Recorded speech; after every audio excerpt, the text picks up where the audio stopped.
अस्सलाम वालेकुम, आदाब। मैं हूं जय। न्यूज़ अपडेट्स में आपका इस्तकबाल है। चलिए बढ़ते हैं आज के न्यूज़ अपडेट्स पर। बीजेपी उत्तर प्रदेश में दोबारा हुकूमत बनाने के लिए तैयार है। योगी आदित्यनाथ यूपी में लगातार दूसरी बार जीतने वाले 5वें वजीर एलवी बनने के लिए तैयार है। आम आदमी के भगवत मान पंजाब के अगले वजीर आला बनने के लिए तैयार हैं।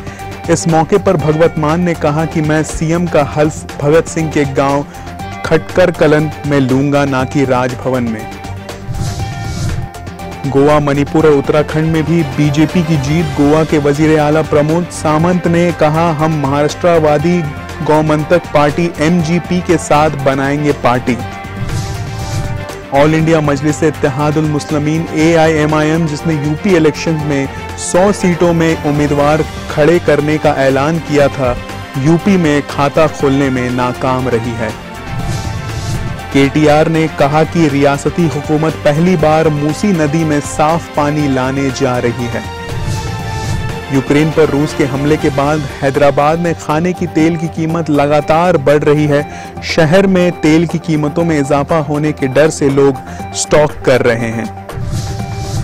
इलेक्शन कमीशन ने जुम्मेरात को उन 5 रियासतों में जहां हाल ही में इंतखाबात हुए थे, वोट की गिनती और नतायज के ऐलान के दौरान जीत के जुलूस के पाबंदियों को हटा दिया है। झूलन गोस्वामी ने बनाया रिकॉर्ड। वर्ल्ड कप में सबसे ज्यादा 39 विकेट लेने के आलमी रिकॉर्ड 39 साल में पूरा किया। गेहूं से लेकर खाने के तेल हो रहा है महंगा। पेट्रोल और डीजल की कीमतों में 25 रुपए तक का इजाफा। एंकर 10, भारत में गुज़िश्ता 24 घंटों में कोरोना के 4184 मामले सामने आए हैं और 104 लोग कोविड से हलाक हो गए हैं। न्यूज़ अपडेट में आज के लिए बस इतना ही। मुझे दीजिए इजाज़त। अल्लाह हाफ़िज़।